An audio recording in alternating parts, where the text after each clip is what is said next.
Muy buenos días a todos y todas. A nombre de la Fundación Educacional Seminarium y Educar Chile, les damos la más cordial bienvenida a este seminario virtual titulado ¿Cómo planificar la enseñanza según objetivos de aprendizaje priorizados, orientaciones y estrategias? Mientras entregamos algunas normas generales del funcionamiento de este espacio, los invitamos a contarnos a través del chat desde qué parte de Chile se conectan, y yo iré rápidamente leyendo algunos de sus saludos. Por ejemplo, tenemos a Edison Opaso Navarrete, desde Coyipulli, novena región. Tenemos a Nelly Pérez Taiba, del Colegio San Nicolás de Hijuelas, de la quinta región. María Angélica Avendaño Curiqueo, de Nuevo Mundo, La Granja. Eh, También tenemos a Patricia Medina, del Jardín Anturrayén de Loncoche, entre muchísimas otras personas que nos están acompañando y a quienes por lo demás aprovechamos de darle muchísimas gracias por estar con nosotros. Saludamos con especial afecto, por lo demás, a cada una y uno de los profesores, profesoras, directivos y educadores y educadoras de párvulo que nos acompañan esta mañana, pues sabemos que han debido hacer un alto en su agenda diaria para estar conectadas y conectados con nosotros. Hoy nos convoca un tema de profundo interés para el mundo escolar, es de desarrollo curricular. El Ministerio de Educación, en respuesta a la suspensión presencial de las clases y el contexto que nos da el COVID-19, priorizó los objetivos de aprendizaje del currículum nacional. De esta manera, los establecimientos educacionales hoy están llamados a rediseñar y ajustar sus propuestas de enseñanza con tal de que sus estudiantes obtengan los aprendizajes esenciales para este año. En este contexto, persiste una pregunta: ¿cómo lo podemos lograr? En el marco de colaboración entre la Fundación Educacional Seminarium y Educar Chile, se desarrolla esta charla online a un clic, cuyo objetivo básicamente es cómo abordar de manera práctica el desafío de cumplir con esta priorización curricular. Para alcanzar este objetivo, esta mañana contaremos con una presentación del especialista en educación Ana María Amengual, quien expondrá durante unos 35 a 40 minutos para luego dar un espacio de unos 20 minutos para responder algunas de sus consultas sobre los desafíos de la priorización, junto a Marcos Ávila, jefe de contenidos de Educar Chile, y quien aprovechamos, digamos, de que nos salude en este espacio. Marcos, adelante. Hola Edmundo, buenos días. Ana María también, saludarte anticipadamente. En primer lugar, darle las gracias, ¿no es cierto?, a Fundación Educacional Seminarium y a la especialista Ana María por este ejercicio de colaboración con Educar Chile. Dentro de los focos que nosotros tenemos como el portal más antiguo del país está el recurrir con herramientas, ¿no es cierto?, y estrategias para las y los profesores en cualquier circunstancia, y claramente esta del COVID, ¿no es cierto?, y la priorización curricular no es distinta. Así que nada, nos vamos a volver a encontrar al final de la presentación de Ana María para trabajar algunas de las preguntas que nos hagan, ¿no es cierto?, desde los distintos lugares en los que se han conectado las y los profesores. Así que muchas gracias. Muchas gracias, Marcos. Como ya les señalábamos, para el logro de este objetivo se encuentra con nosotros Ana María Mengual. Ella es profesora de lenguaje y doctora en educación de la Pontificia Universidad Católica de Chile. Cuenta con más de 20 años de experiencia en perfeccionamiento docente en evaluación y planificación de aprendizaje en el sistema educacional chileno. Además, ha participado en el diseño y ejecución de numerosos proyectos relativos a estos temas en instituciones como el Ministerio de Educación, la Fundación Chile y la Universidad Diego Portales. Asimismo, ha sido convocada en diversas oportunidades por la Agencia de Calidad y el Consejo Nacional de Educación como especialista en evaluación y planificación para la revisión y análisis de documentos oficiales. Es relatora, además, del curso Herramientas para la Planificación de la Enseñanza en torno a objetivos de aprendizaje priorizados, organizados por la Fundación Educacional Seminarium y que se va a dictar el día 2 de julio de este año, y que va a profundizar en cada uno de estos aspectos que presentaremos durante esta misma charla. El curso además va a tener una duración de 6 horas cronológicas y se va a llevar naturalmente a cabo vía online.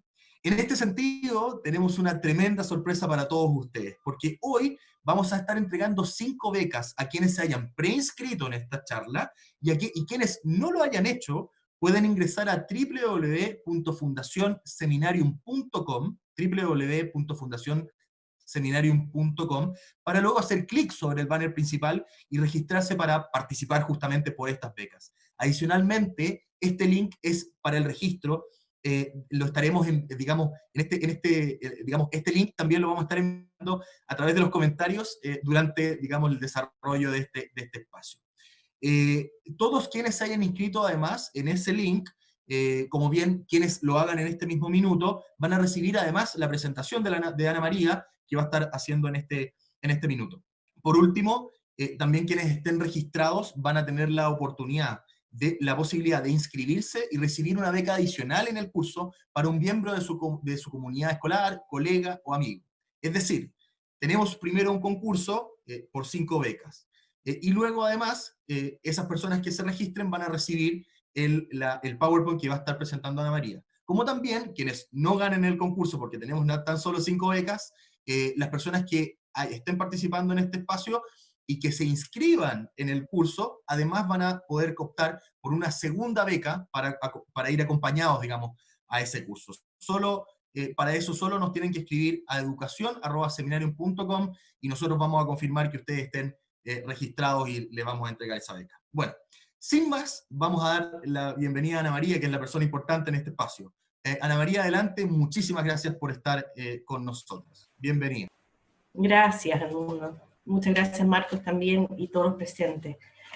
Bueno, partir diciendo hola a todos y todas, y no quiero partir hablando del tema que nos convoca, sin antes hacer un tremendo reconocimiento a los miles de educadoras, educadores de párvulo, profesoras, profesores y directivos que durante estos tiempos tan difíciles para todos han estado pendientes de sus estudiantes, manteniendo el contacto, estrechando vínculos y produciendo aprendizaje finalmente.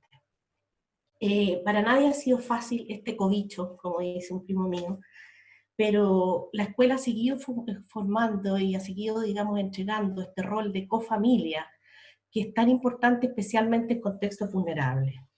Por eso me alegría saber que hoy hay aquí mucha gente asociada, digamos, relativa al ámbito de la educación, que se ha permitido, en el fondo, participar en este espacio para conversar un rato sobre temas importantes que nos convocan y que nos permiten mejorar aún más, en el fondo, este proceso en el que hemos estado.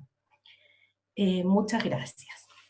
Para no generar falsas expectativas, quiero partir aclarando que esta charla, dado el espacio, digamos, que tenemos, va a abordar como elementos esenciales que tienen que ver con la planificación de la enseñanza, haciendo las salvedades que corresponden, por supuesto, al contexto de pandemia en que nos encontramos, pero la invitación es hablar de planificación hoy para hoy, pero también pensando en mañana. Partamos entonces con algunas conceptualizaciones previas para que en lo sucesivo se entienda desde dónde estamos hablando cuando decimos planificación y calidad de la planificación. Voy a compartir con ustedes la presentación y damos inicio entonces al tema que nos convoca. Decidí ocupar esta frase en la lámina inicial porque creo que de alguna manera nos puede interpretar a todos en la situación en que nos encontramos. Dice, cuando creímos que teníamos todas las respuestas, de pronto cambiaron todas las preguntas. Cuando hablamos de planificación de la enseñanza, ¿a qué nos referimos? Decimos que la planificación es el diseño que hace un profesor de su actividad docente para asegurar el logro de las metas de aprendizaje con sus estudiantes. Constituye un plan de trabajo. A mí me cuesta pensar que en cualquier ámbito de la vida, ¿no es cierto?, en que uno requiere cierto éxito o cierto logro de una meta determinada, uno pueda lograrlo adecuadamente sin una planificación.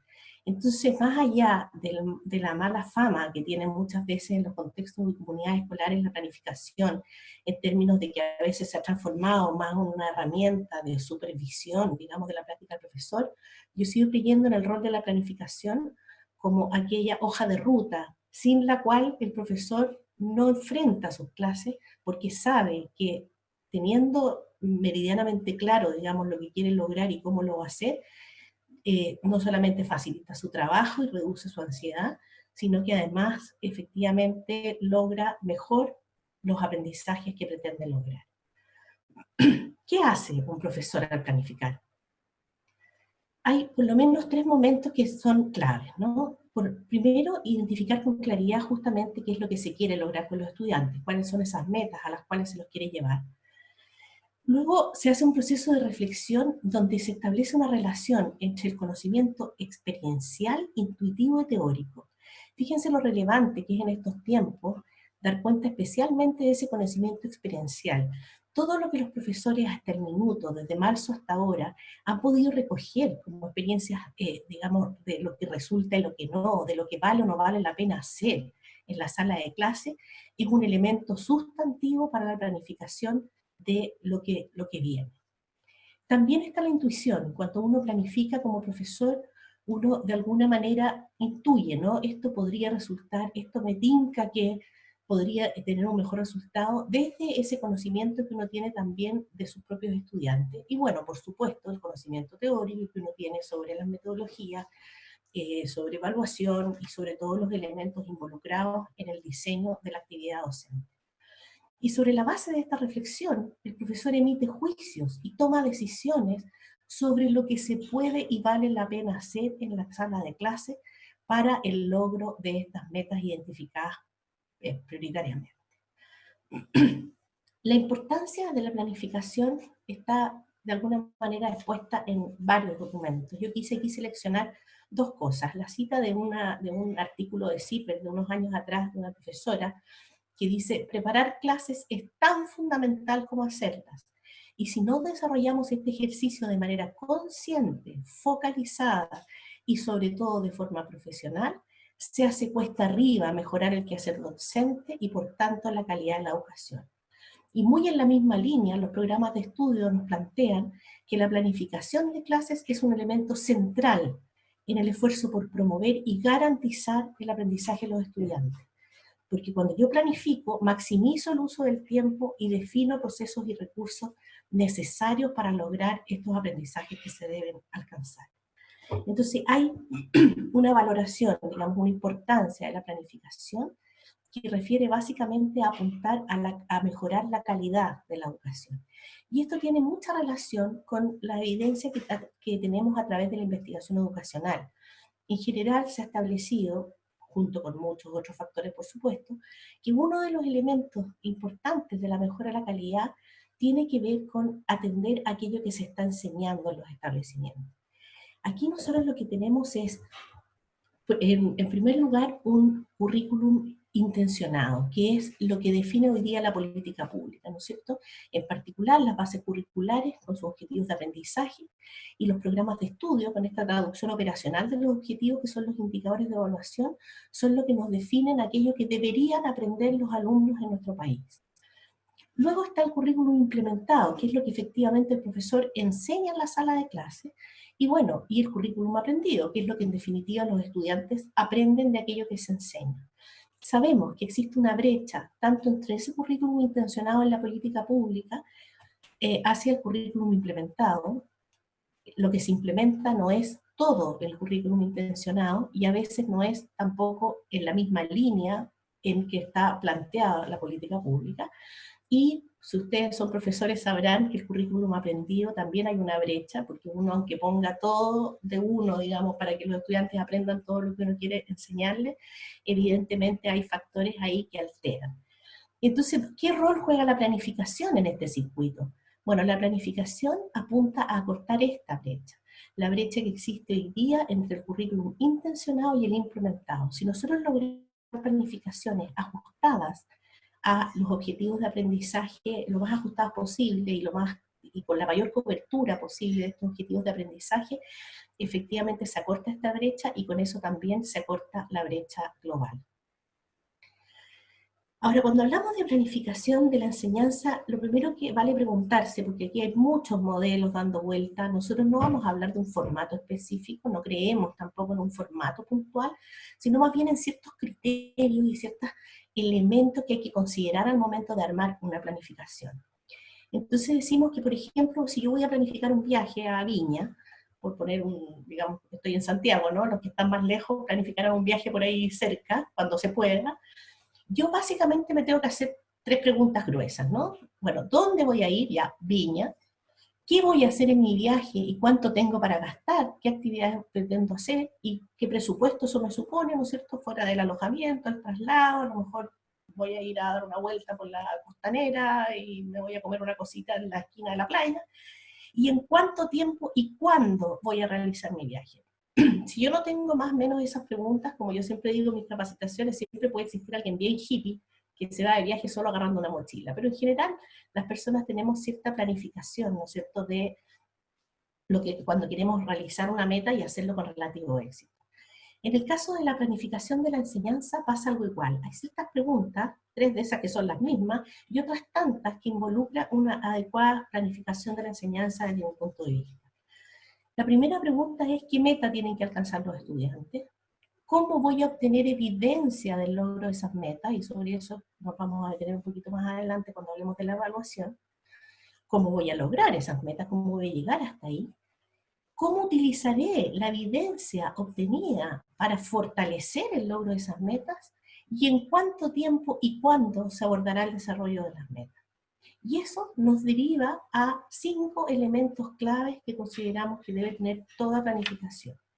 Las metas de aprendizaje, la evaluación de logro referida a esas metas, actividades y recursos, dentro de esas cuales vamos a después detallar que está también la evaluación formativa, la retroalimentación, que es cuando yo de alguna manera doy cuenta, ¿no es cierto?, de los resultados de esta evaluación de logro, generando una metacognición, más adelante lo vamos a abordar, y la distribución temporal.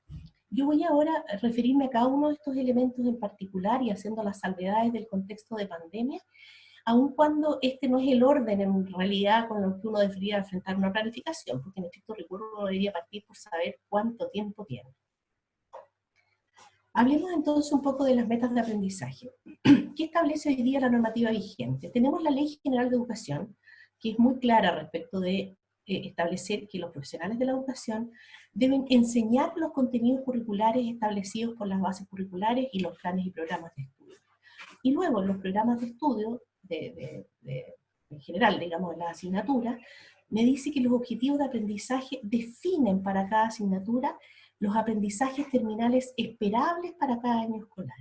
Lo mismo en los programas de estudio técnico profesional, donde se establece que los aprendizajes esperados y criterios de evaluación definen lo que se espera que logren los y las estudiantes. Al respecto, me faltó decir al comienzo que todos estos elementos que vamos a abordar son válidos para la reflexión sobre la planificación desde el nivel preescolar hasta cuarto medio, incluido el nivel técnico profesional. ¿Dónde están estas metas en contexto de pandemia? Aquí quiero hacer una aclaración porque me ha pasado que en este último tiempo muchos profesores se han comunicado, digamos, en sesiones que hemos tenido de asesoría, etcétera, con confusiones respecto de esto, y diciendo, bueno, aquí hay unos nuevos objetivos de aprendizaje, ¿qué es lo que es esta famosa priorización curricular? Aquí nos están planteando metas que son distintas a las que tenemos todos los años, y la verdad es que no. El esfuerzo que hizo el Ministerio de Educación en entregar esta publicación de priorización curricular para cada una de las asignaturas, incluido también el nivel preescolar, incluido ámbitos como la asignatura de orientación, que se trabaja en los consejos de curso, etcétera, apuntan básicamente a entregar un sentido de realidad respecto de las metas en este contexto que es distinto. Es decir, al no tener clases presenciales y al saber todas las limitaciones que existen en términos de actividades que se pueden realizar, recursos, incluso contactos con los estudiantes, especialmente en los contextos más vulnerables, el Ministerio ha hecho el esfuerzo de decir, bueno, hagamos algo. Durante un periodo, ¿no es cierto?, que es 2020-2021, como una continuidad, partamos por abordar ciertos objetivos bajo esta propuesta de priorización curricular, de manera de también, ¿no es cierto?, recoger evidencia de ese logro y poder utilizarlo como insumo para la planificación de lo que viene, para la planificación eventual de restitución de ciertos saberes si fuera necesario, etc. Entonces las metas, si yo quiero planificar hoy, todo el tiempo que yo estoy hablando estoy pensando un poco, ¿no?, como en cómo detenernos a reflexionar un poco más por la planificación, si no lo han hecho hasta ahora, en un periodo que pudiéramos decir entre julio y diciembre de este año, en el fondo, es un poco la invitación a mirar desde estos objetivos de aprendizaje priorizados. La evaluación, como les decía, en este punto me voy a referir en particular a la evaluación sumativa, pero quiero ser súper explícita respecto de que entiendo la evaluación sumativa como aquella instancia en que recojo evidencia del logro de aprendizaje de los estudiantes en referencia a esas metas de aprendizaje preestablecidas que en nuestro contexto actual serían estos objetivos de aprendizaje priorizados.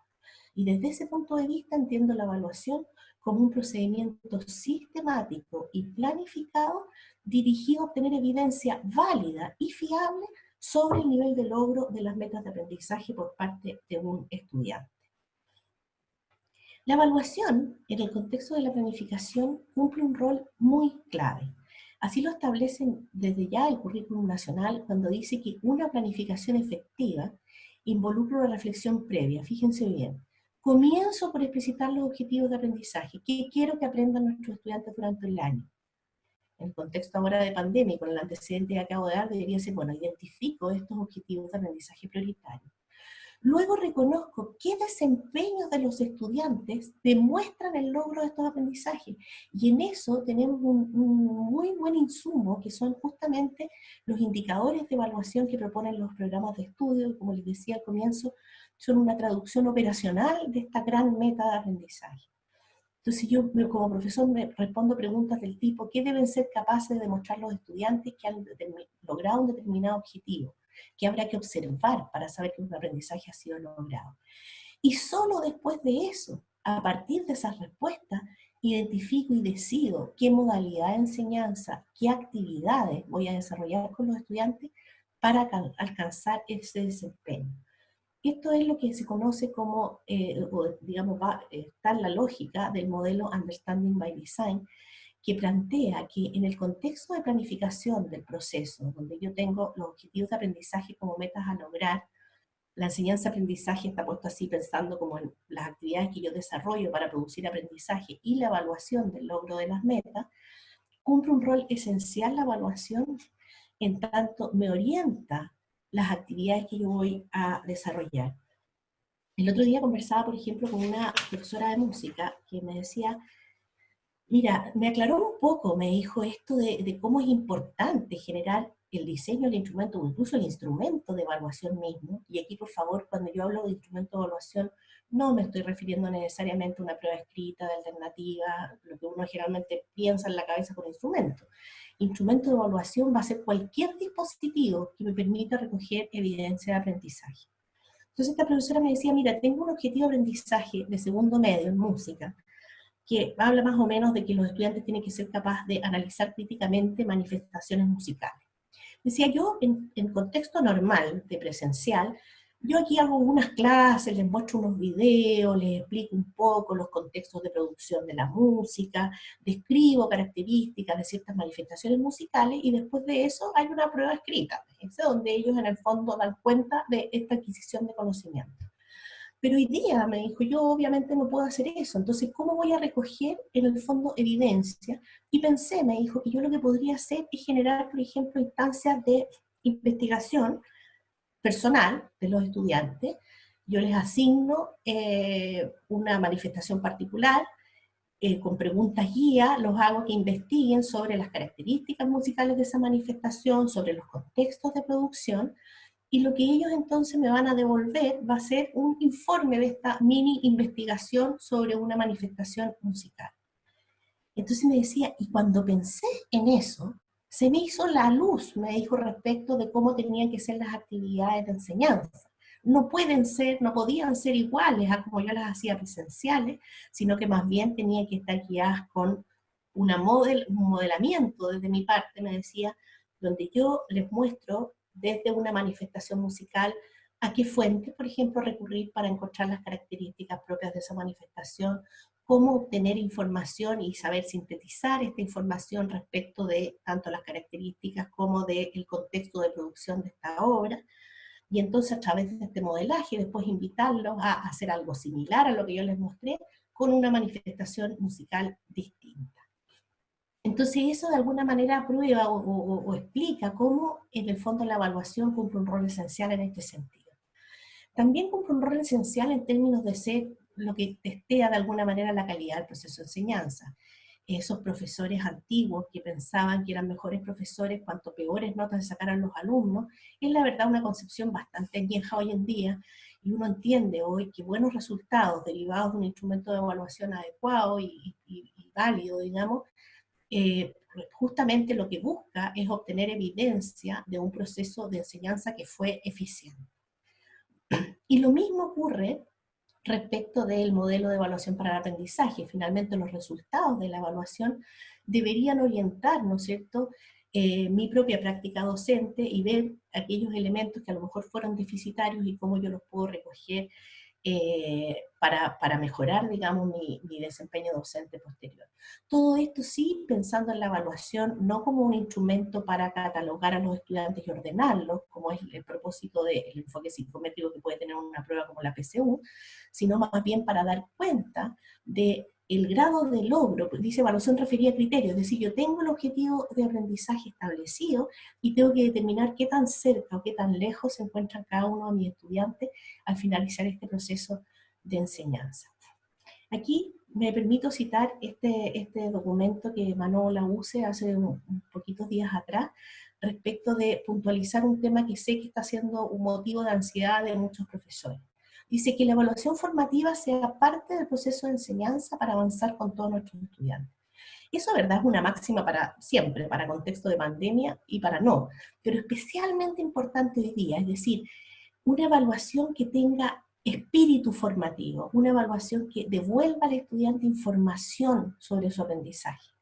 Muy a diferencia de lo que pueden pensar algunos profesores. El otro día un profesor de inglés me decía, mira, yo he estado haciendo solamente actividades de enseñanza, no he hecho ningún tipo de evaluación de ningún tipo, y mis estudiantes ya me están pidiendo que les dé algún tipo de retroalimentación, que les diga si lo están haciendo bien, mal o regular. Entonces entender que eso también, si nosotros sacamos toda esta carga punitiva o a veces de uso de las notas de una forma, digamos, para motivar o lo que fuera, la verdad es que esa información de evidencia sobre aprendizaje también es útil y es requerida también por los estudiantes. Y nos dice que la evaluación sumativa se utiliza para obtener una visión integrada y completa. Incluso dice que corresponde a una recopilación de todas las formativas. En ese sentido, hace mucho sentido, porque uno piensa en contexto presencial, muchas veces uno trabaja el objetivo de aprendizaje a través de sus indicadores como hasta terminarlo, y luego genera una instancia de evaluación sumativa. Bueno, este contexto nos permite obtener un aprendizaje que ojalá se mantenga también después en el contexto presencial, donde no es necesario cubrir una gran cantidad de materia antes de generar estas evaluaciones para recoger evidencia. Yo puedo perfectamente ir recogiendo evidencia a través de cada indicador, y luego que esa suma de puntajes, ponderaciones o lo que sea, me permite eventualmente calificar. Porque lo que aquí se puntualiza es que la evaluación sumativa se recomienda solo para efectos de promoción y es necesaria. Yo no me voy a meter acá en la discusión que existe hoy día sobre si notas o no notas. Tampoco todavía tenemos un pronunciamiento oficial sobre qué va a ocurrir al respecto. Pero evidentemente el año escolar no se va a perder. Como decía un director por ahí, lo vamos a ir a buscar donde lo encontremos. Y parte de eso corresponde, digamos, a tener algún tipo de registro que nos permita avanzar hacia la promoción de los estudiantes. Entonces, en ese sentido, más allá de si va una nota particular o cómo se va a generar esa nota, entender que la certificación de aprendizaje que está detrás de una nota tiene estos dos elementos. Orienta las decisiones pedagógicas, además de aportar a la promoción. Y aquí una observación, que en contexto normal, ¿no es cierto?, el decreto 67, bueno, y el anterior decreto de evaluación también, sostenía que para lograr la promoción de los estudiantes tenía que darse una combinación de notas con asistencia. Obviamente hoy día no tenemos el componente asistencia, y en ese sentido la participación en instancias de aprendizaje o el cumplimiento de tareas podría ser origen de un registro para los equipos directivos y los profesores, no pensando en que eso sea una limitante para la promoción en ningún caso, porque sabemos que la mayor parte de los niños que hoy día no están teniendo acceso a educación a través de la escuela, no es porque no quieren, sino porque no pueden. Entonces, desde ese punto de vista, tener un registro acabado nos puede servir muy bien para el día de mañana, el 2021, tomar buenas decisiones sobre tomar un conjunto a lo mejor de alumnos en particular que no tuvo acceso y restituir su aprendizaje de manera de lograr llevarlos a un nivel similar al del resto de sus compañeros. Y si hay una nota, de todas formas vamos a tener que tener algún sistema de certificación de logros de algunos aprendizajes, en particular referidos a los objetivos de aprendizaje prioritarios, a lo mejor no todos. Y todo esto detrás con otro tema que he escuchado mucho entre los profesores, que ha sido materia de discusión y de ansiedades, que tiene que ver con la repitencia. Mucha gente ya está hablando del concepto de promoción automática. En lo particular, estas indicaciones de la UCE, yo no las entiendo como promoción automática, sino más bien como un criterio a considerar bajo el alero de la equidad, ¿no es cierto?, del acceso a la educación. Que dice, la evidencia muestra que la repitencia aumenta la deserción, baja la autoestima y baja la motivación para el aprendizaje. Eso ya no es discutible. Hay suficiente información para saber que la repitencia no es buena. La pregunta es, si no repitencia, entonces ¿por qué no hacemos promoción automática nomás? Para siempre, no nos olvidamos de la repitencia. Bueno, porque eso significaría una especie de paso por secretaría. Y la verdad es que sí es muy relevante que bajo el criterio de evitar la repitencia lo más posible, sí se recojan antecedentes necesarios para luego tomar estas medidas de reparación que sean necesarias para los estudiantes que no han podido tener contacto con sus escuelas. En ese sentido también hacer un reconocimiento, porque me consta que en muchas escuelas muy vulnerables los esfuerzos han sido extremos, incluso atravesando montes para ir a dejar textos escolares o guías a los estudiantes con tal de mantener este vínculo con la escuela y evitar la deserción.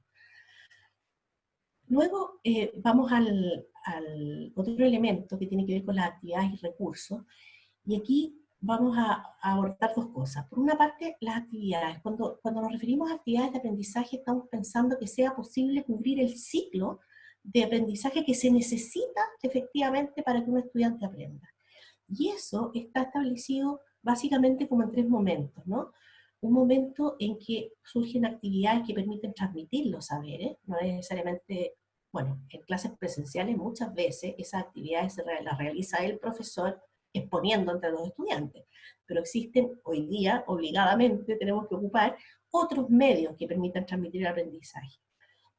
Actividades luego para adquirir, es decir, práctica continua del estudiante, asociada a lo último que son estas actividades para determinar estados de avance, cómo yo a través de esta práctica continua voy dando retroalimentación durante digamos, el proceso para efectivamente mejorar el logro de aprendizaje de cada uno de los estudiantes.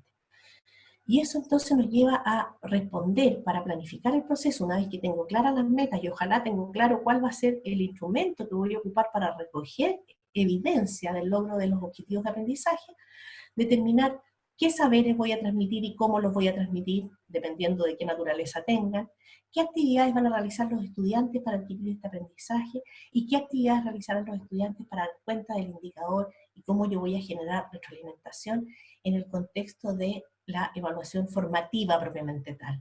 Entonces, cuando hablábamos de esta evaluación, es una evaluación que tiene que tener igual un espíritu formativo, por eso que vamos a hablar ahora de retroalimentación.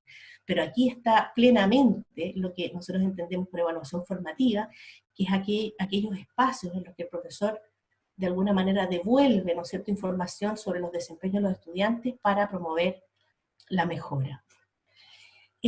Me detengo solo levemente porque siempre este punto genera conflicto, ¿no? Muchos profesores creen que este ciclo del que estamos hablando, que acabo de mostrar, es equivalente al ciclo de la planificación clase a clase. Quiero aclarar que no.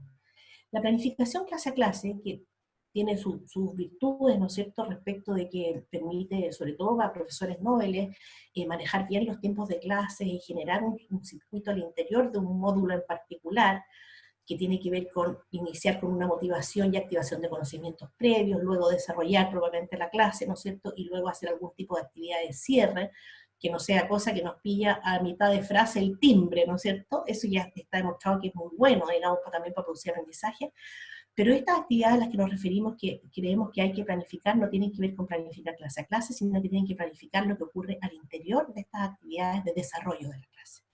Que ocurra este circuito Y nuestra propuesta en el fondo es que ese circuito ocurra en función de indicadores o subconjunto de indicadores de un objetivo de aprendizaje. Y aquí hace la salvedad también de contexto de pandemia. Como nunca estamos restringidos en los recursos y en el tipo de actividades que podemos realizar para transmitir, adquirir y evaluar formativamente.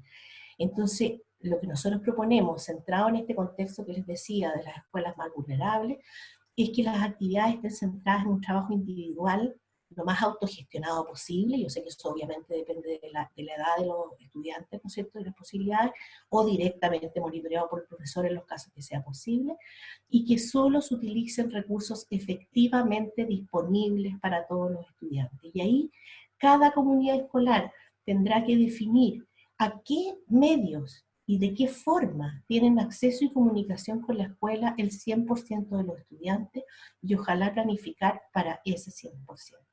Me decían el otro día, por ejemplo, en una escuela que de 40 alumnos de un curso estaban felices porque 30 se estaban conectando a clases en Zoom. ¿Y qué pasa con los otros 10? ¿No vamos a planificar para ellos? ¿Después vemos lo que hacemos con ellos? Creo que no. Creo que es importante mantener siempre el principio de la equidad de oportunidades de aprendizaje, y por lo tanto planificar solo con los recursos efectivamente disponibles y que además sean eficientes. Aquí yo siempre hago esta salvedad, ¿no? Hoy día muchas veces como recurso de aprendizaje, especialmente de quinto hacia arriba, se ocupan mucho los textos, pero nosotros sabemos que el nivel de comprensión de lectura de nuestros estudiantes es bajo. Entonces, ¿cómo podemos, para propiciar el aprendizaje en otras asignaturas que no dependan de la lectura de texto, como podría ser inglés o lenguaje, ojalá ocupar mucho más medios audiovisuales, etcétera? Definir, por ejemplo, si los alumnos de mi escuela tienen acceso, yo me aseguro que el 100% tiene acceso a WhatsApp, o a mensaje de texto, o a papinota, bueno, desde ahí buscar la forma de llegar a ellos de la manera más eficiente. Y un poco quise poner esta frase para centrar el punto en, dice, dime y lo olvido, enséñame, lo recuerdo, involúcrame y lo aprendo. Porque otro elemento que aparece no solamente en la publicación de la UCE, sino que también en una muy linda que apareció de Educación 2020, que la voy a mencionar al final, tiene que ver con cómo además generamos este aprendizaje con un contexto que permite involucrar a los estudiantes. O sea, si de pronto tenemos que escoger un texto para lectura del lenguaje, ¿cómo escoger un texto que haga sentido a los momentos que estamos viviendo? Si voy a ocupar una situación de análisis de un gráfico en matemáticas, ¿cómo también ocupar algo que haga sentido, que reduzca la ansiedad, que le otorgue además valoración a las experiencias que están teniendo hoy día los estudiantes y que pueden ser ocupadas como gran aporte para generar aprendizaje a partir de la experiencia? El tema de la retroalimentación, en particular, la retroalimentación ya está acá, ¿no?, en la evaluación formativa, pero también aquí nos referimos a la retroalimentación que debería haber a propósito de la evaluación sumativa. Insisto, no estoy hablando de instrumentos con notas, sino que recoger evidencia sobre el logro de objetivos de aprendizaje. Y acá hay una publicación antiquísima, ¿no es cierto?, del año 31, como para que se hagan una idea, que dice: uno de los hallazgos más antiguos de la investigación psicológica es que la retroalimentación facilita el aprendizaje. Sin retroalimentación sobre errores conceptuales o procesos ineficaces, es probable que se persista en cometer los mismos errores. Yo siempre aquí, para explicar esto, cuento mi situación personal. Yo soy una persona que no sé cocinar. Entonces digo, bueno, si a mí me quisieran enseñar a cocinar un pay de limón, yo puedo aprenderme la receta de memoria, yo puedo incluso recitar la receta a otro, y puedo hacerla. Pero si nadie prueba ese pay de limón y me dice, mira, te quedó duro, te quedó blando, te quedó dulce, qué sé yo no tengo posibilidad de mejorar. Y otro elemento sustantivo que tiene que ver con la calidad de la retroalimentación, tiene que ver también con la oportunidad en la que ocurre. Si yo hago este pay de limón el lunes y recibo retroalimentación el siguiente miércoles, la verdad es que es probable que ya no me sirva mucho, porque ya no me voy a acordar ni de lo que hice. Entonces, retroalimentar, entendido como la instancia en que el profesor comunica a los estudiantes de manera cualitativa los logros de aprendizaje, destacando fortalezas sobre todo, y también debilidades, y reflexionando además sobre la propia práctica para la mejora, eso es lo que nosotros entendemos como una retroalimentación.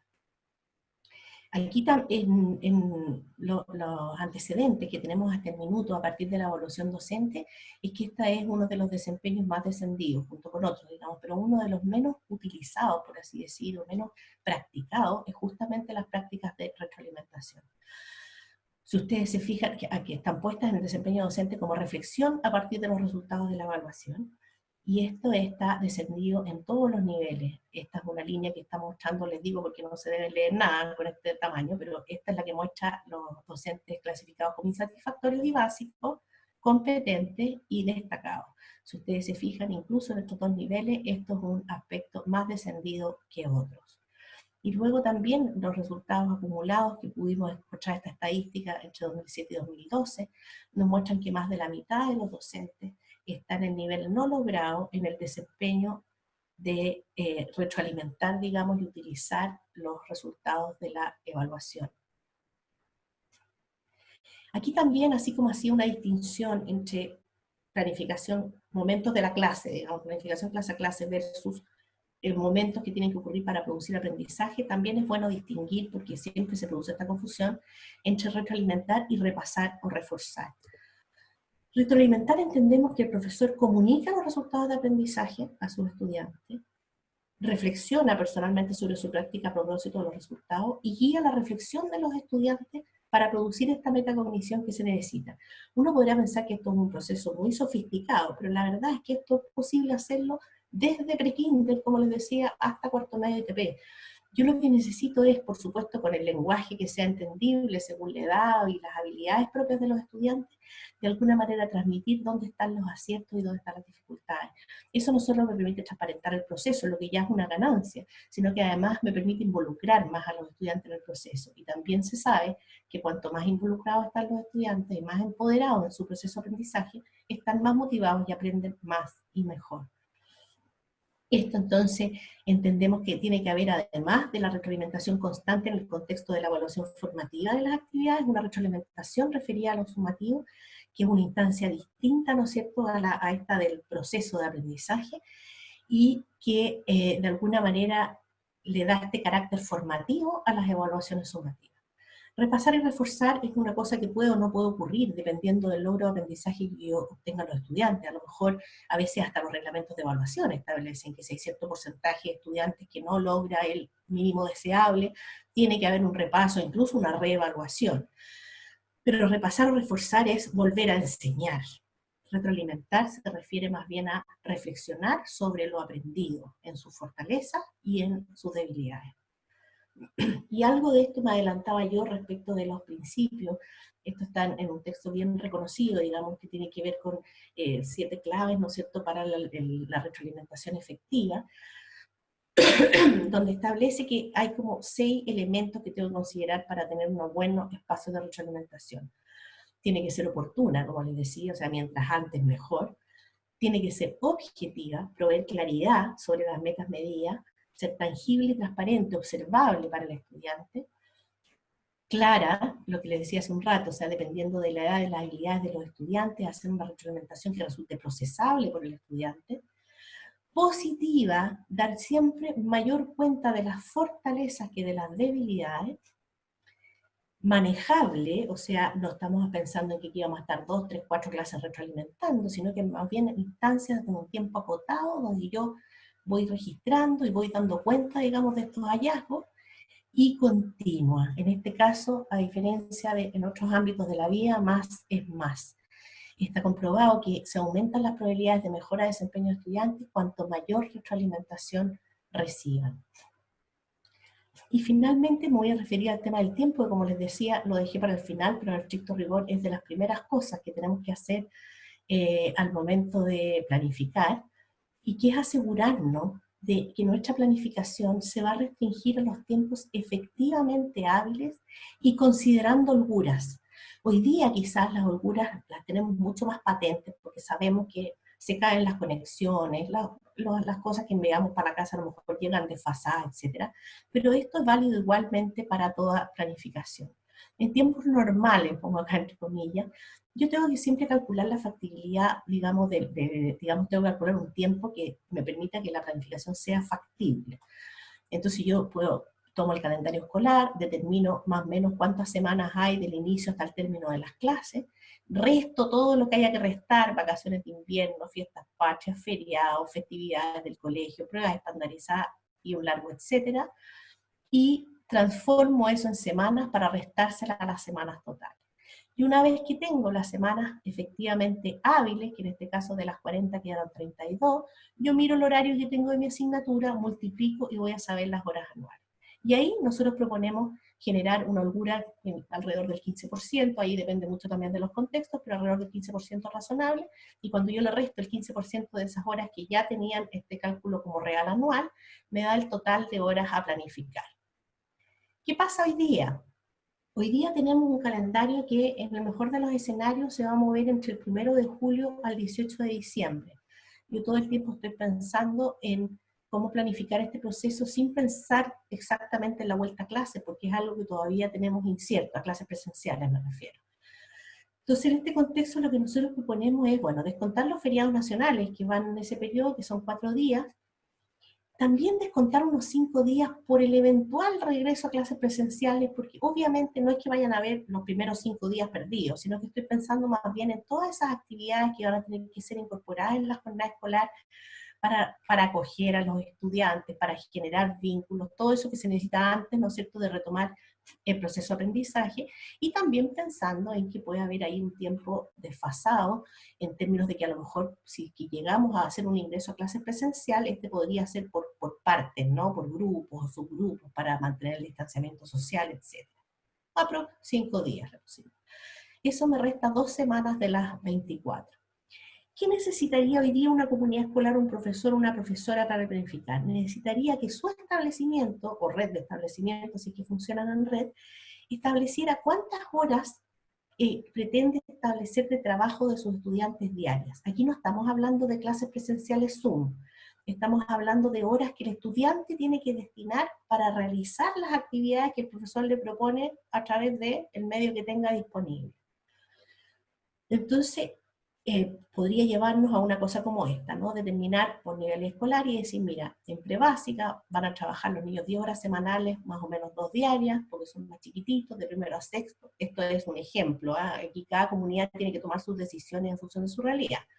Aquí de primero a sexto vamos a trabajar 3 horas diarias, y de séptimo a cuarto medio 4 horas diarias por los estudiantes. Vamos a tener actividades que les van a demandar ese tiempo a los estudiantes para desarrollar. Y luego también es importante para el profesor saber con qué periodicidad van a estar. Por ejemplo, si se le asigna más de 1 hora a la semana, saber si esas, por ejemplo, 2 horas que va a tener, las va a tener para desarrollar una actividad que le demande 2 horas al estudiante en un solo día, una actividad continua, o si está presupuestado que el estudiante trabaje como por partes, porque eso también de alguna manera va a impactar, digamos, el tipo de actividades que yo voy a planificar. Y entonces uno pudiera tener una especie de propuesta, uno como establecimiento, ¿no es cierto?, generar algún tipo de propuesta de plan de estudio, siempre pensando en horas pedagógicas, que es la manera como los profesores entendemos que se producen estos como momentos o espacios de atención que podemos contar con nuestros estudiantes. Entonces, si tuviéramos eso, de las 24 semanas originales, quitándole estas 2 entre los feriados y estos 5 días que nos dejamos como de colchón, tenemos, por ejemplo, que se defina en un establecimiento que para lenguaje y comunicación en un determinado nivel escolar se les van a asignar trabajo de 3 horas semanales a los estudiantes, insisto.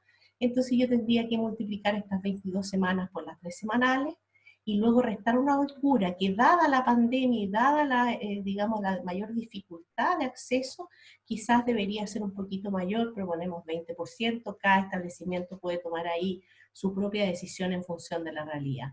Y entonces con eso obtenemos de alguna manera un resultado de horas reales y como pensadas con criterio de realidad para poder enfrentar la planificación. Y por último, detenerme un poco en ciertos criterios de calidad de toda planificación, y que de alguna manera se relacionan un poco con lo que hemos venido hablando hasta ahora, ¿no? Tenemos básicamente 5 criterios de calidad que vale la pena considerar al momento de planificar. Uno de los más claves, desde mi punto de vista, tiene que ver con la funcionalidad.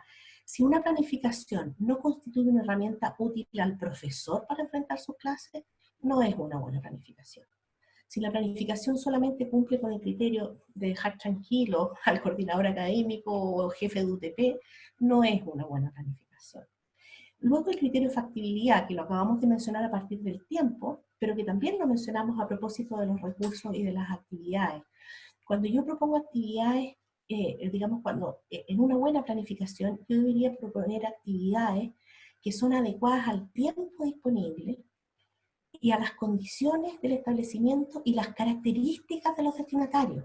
A veces como profesores, incluso ¿no es cierto?, en modelos presenciales, cometemos el error de planificar como unas clases tipo, a veces con ideas que hemos recogido de otras partes, pero que no necesariamente se ajustan a las características particulares de los estudiantes que tenemos enfrente.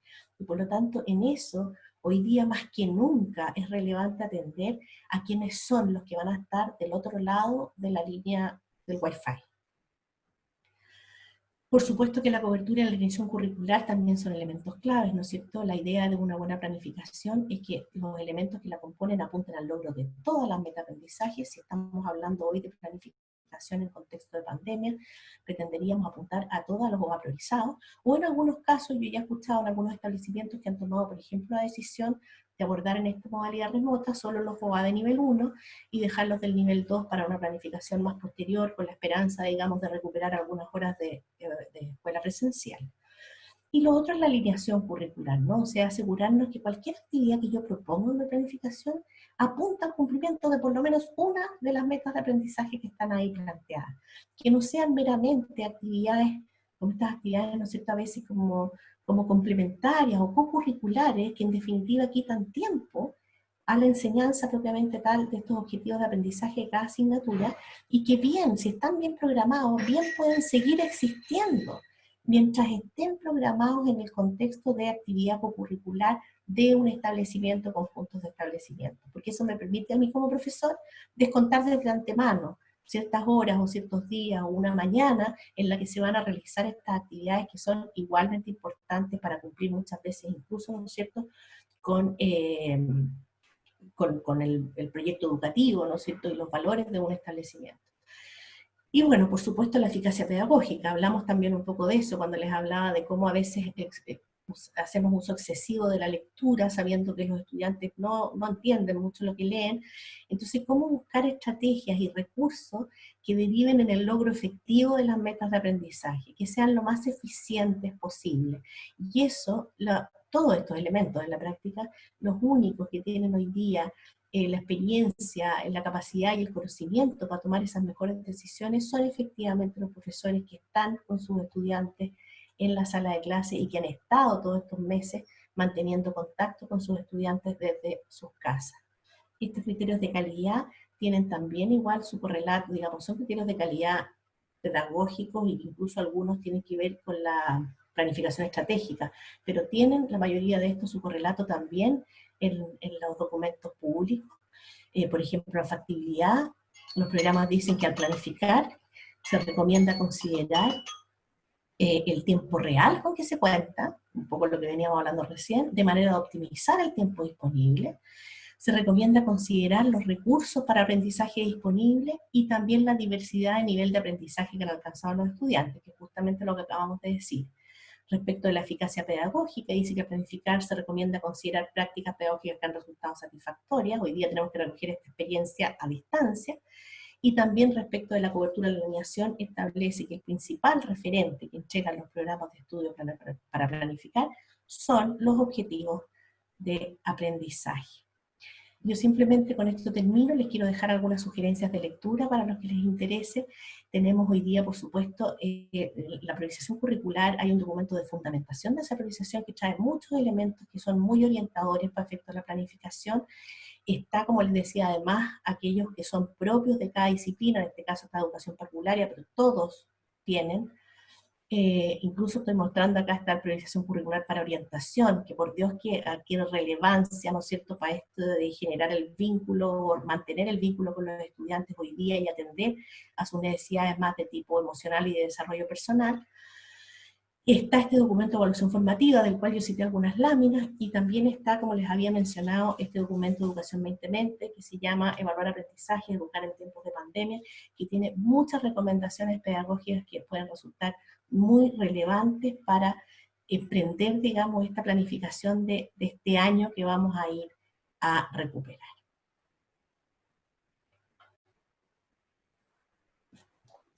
Muchas gracias, Anita. Se se agradece especialmente en este tiempo en que las comunidades educativas están altamente complejizadas, ¿no es cierto?, por los temas de conectividad, por una presión que la mayoría de las y los profesores sentimos siempre, que se llama cobertura curricular.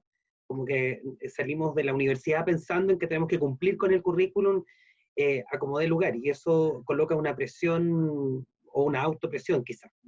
Oye, queremos compartir algunas preguntas, partiendo de la base que lo que tú has hecho hoy día ha sido compartirnos una visión, ¿no es cierto?, dada tu vasta experiencia, de cómo podemos enfrentar este tiempo en relación con la planificación curricular. En ningún caso son recetas, ¿no es cierto?, que hay que implementar a rajatabla, sino que más bien hay que irlas adecuando y contextualizando de acuerdo a los requerimientos y las necesidades que tienen las comunidades, ¿ya? Entonces queremos... Perdona, Marco, pero decirte nomás que eso que acabas de mencionar es lo clave.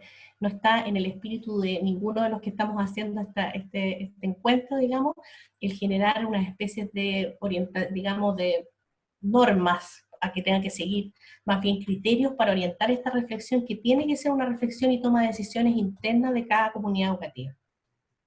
Perfecto. Bueno, agradecer a los casi 1000 personas que están conectadas en este momento, ¿no es cierto? Así que estamos muy contentos, ¿no es cierto?, de poder llegar, contarles también de que esta presentación, la presentación tuya, ¿no es cierto?, y también el video, ¿no es cierto?, la grabación de esta charla, van a estar en los sitios, ¿no es cierto?, especialmente de Educar Chile, y imagino yo que en Seminarium también, Fundación Educacional Seminarium. Así que van a poder revisar también con calma, ¿no es cierto?, esta grabación, quizás mirar la presentación también con más detenimiento. Mira, queremos compartir contigo algunas preguntas, hemos hecho como una síntesis de preguntas de las que están en el chat, ¿no es cierto?, y tratar de como agrupar preguntas parecidas para no tener que hacerlas varias veces. Una de las preguntas que aparece mucho, ¿no es cierto?, hoy día es, ¿debo, o de alguna manera los profesores estamos hoy día en una invitación que se nos hace como a no calificar? Y por otra parte sabemos que la calificación también es evidencia del proceso de aprendizaje.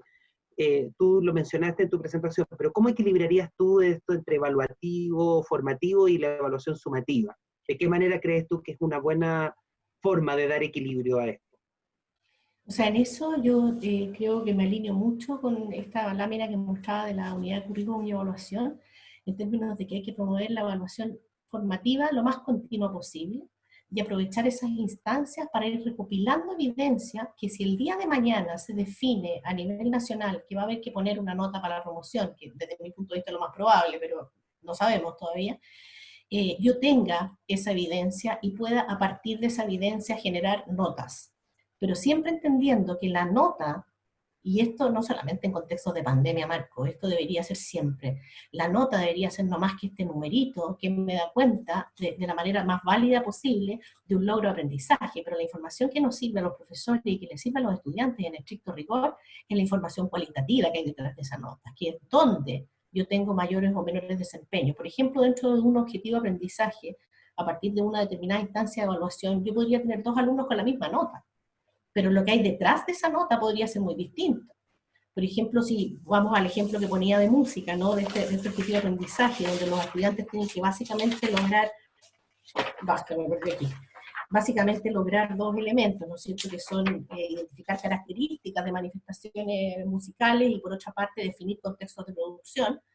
Supongamos que esos dos tienen 2 ponderaciones similares, bueno, podría haber un alumno que teniendo la misma nota, un 4, por ejemplo, porque dominó muy bien las características de la manifestación musical, pero no dominó bien digamos, la información relativa a los contextos de producción, y su compañero con la misma nota le pasó exactamente lo inverso.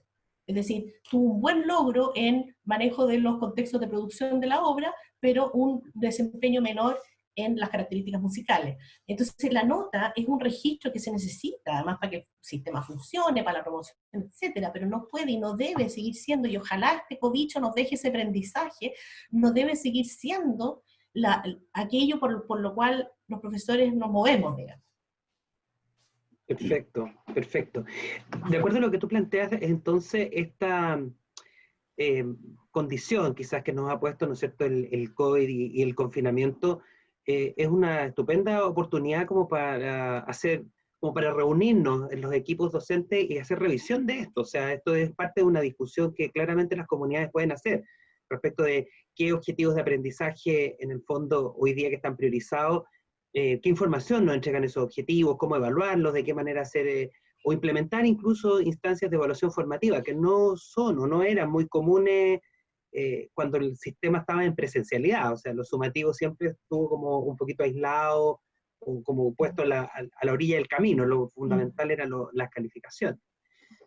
Una segunda pregunta, Anita, que nos aparece mucho es de qué manera podemos nosotros, los profesores, como incorporar otros objetivos que no están en la priorización. O sea, existe esa posibilidad porque al parecer la priorización como que nos dice, miren, estos son los objetivos con los cuales nosotros en este contexto vamos a seguir trabajando. Pero, ¿qué pasa con los otros objetivos que no están en la priorización? Si yo siento que puedo seguir abarcándolos o incorporándolos, ¿puedo tener una priorización propia, por decirlo de alguna manera? ¿Tú cómo miras ese proceso?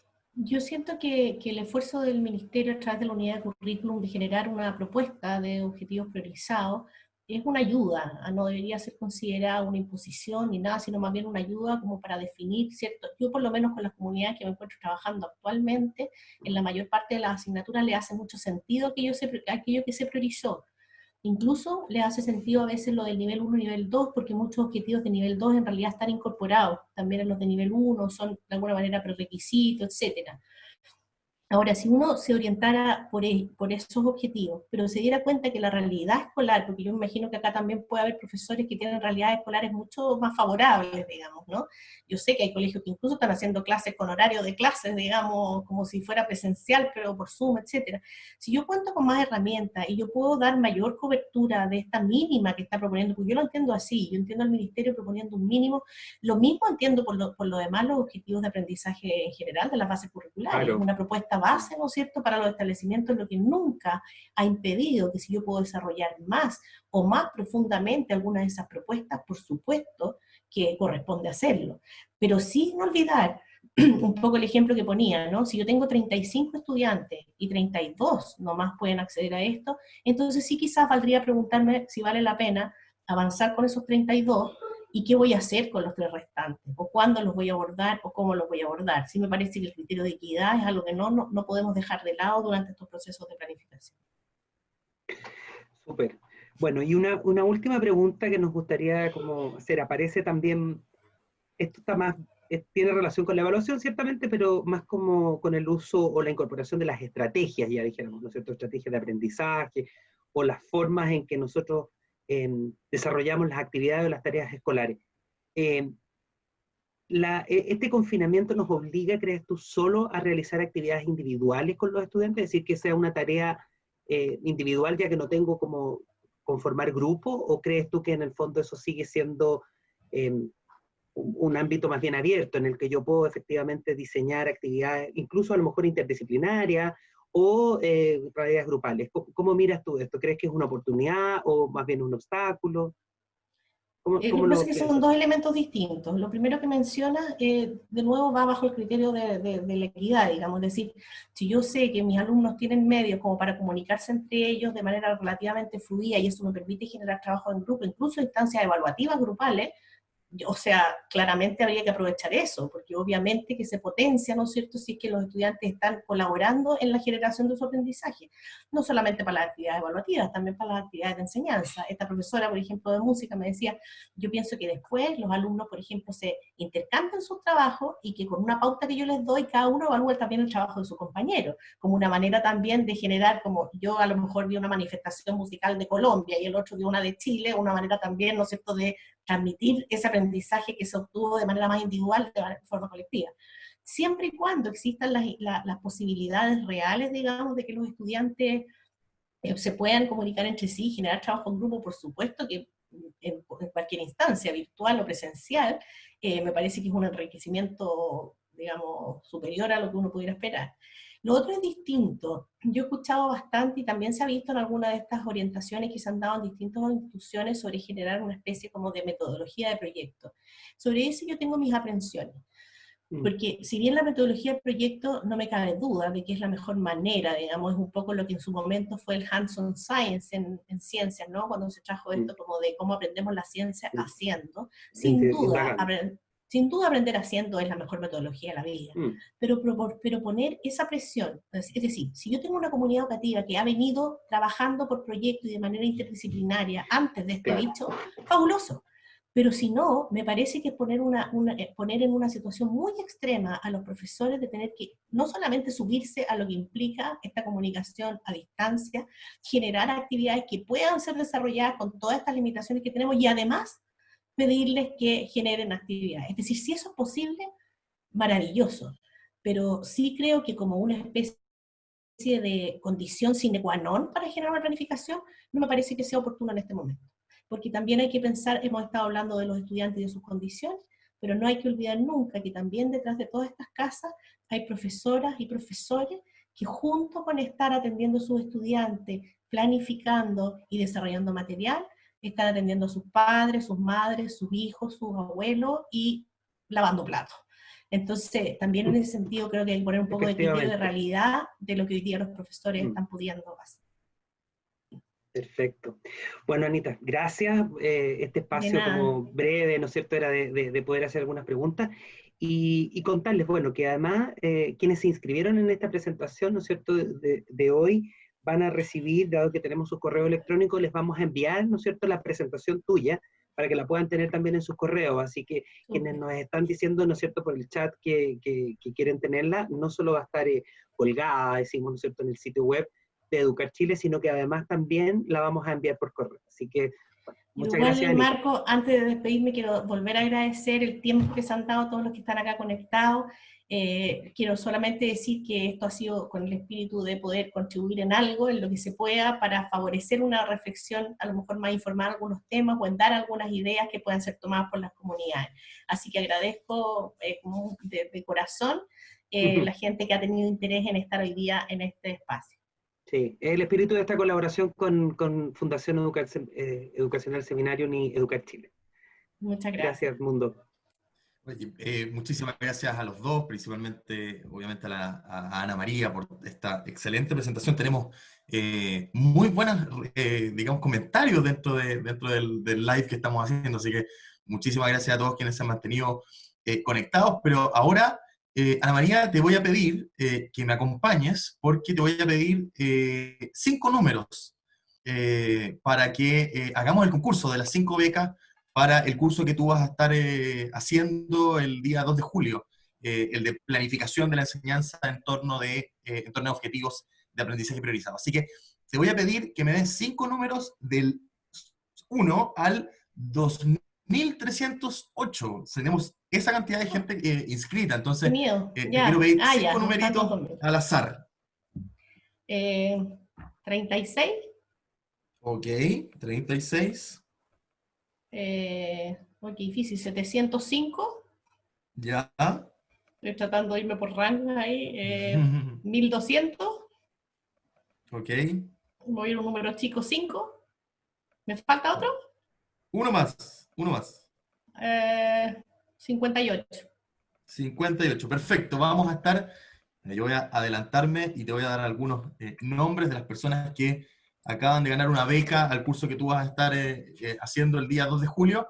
La primera es María Cecilia Ostornol Alemparte, de SEDUC, de la comuna de Loanechea, en Santiago. La segunda, el número 36, es la persona Alejandra Leslie Soto Pastén, de Duoc UC.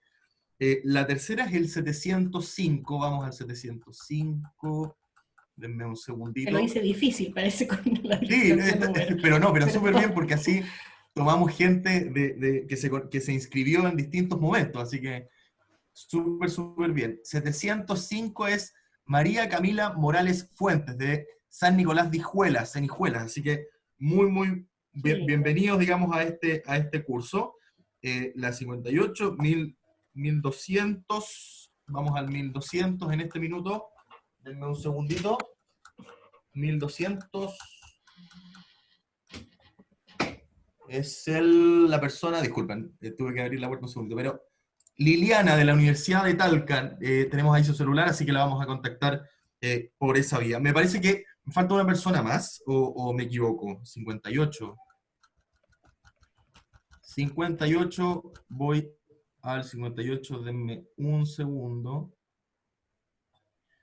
58 es la persona Paula Pizarro Valenzuela, del Instituto Sagrado Corazón de Santiago. Así que muchísimas felicidades a las personas que acaban de obtener una beca en el curso que va a estar liderando nuevamente la Ana María, herramientas para la planificación de la enseñanza en torno a objetivos de aprendizaje priorizados. Sí. Así que muy bienvenidos a este Solo curso. decir que la gracia de ese espacio es que vamos a tener, como son menos personas, más posibilidades de interacción y de generar preguntas y reflexión y diálogo. Así que en ese sentido, súper todos invitados.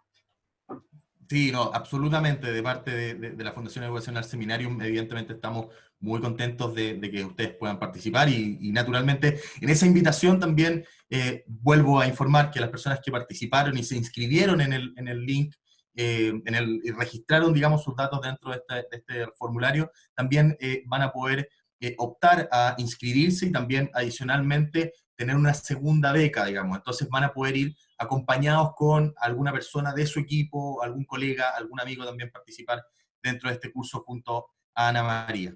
Bueno, por último, en realidad, felicitaciones a los ganadores y nada, agradecer también el espacio y esta alianza que estamos haciendo con Educar Chile. Estamos muy, muy contentos de poder trabajar con ellos y entregar, digamos, estos espacios de capacitación para los docentes, directivos, coordinadores y todos los actores que participan, digamos, dentro de la educación nacional y de toda Latinoamérica en realidad. Así que muchísimas gracias a todos quienes participaron y como decía Marco, a quien te invito por lo demás a estar con nosotros aquí con tu cámara.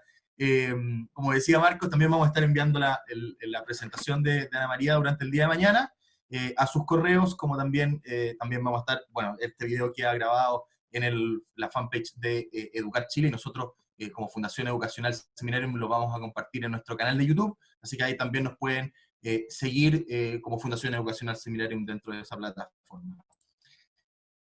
Eso, muchísimas gracias a todos, Marcos, Ana María y a todo el equipo de Educar Chile por estar con nosotros.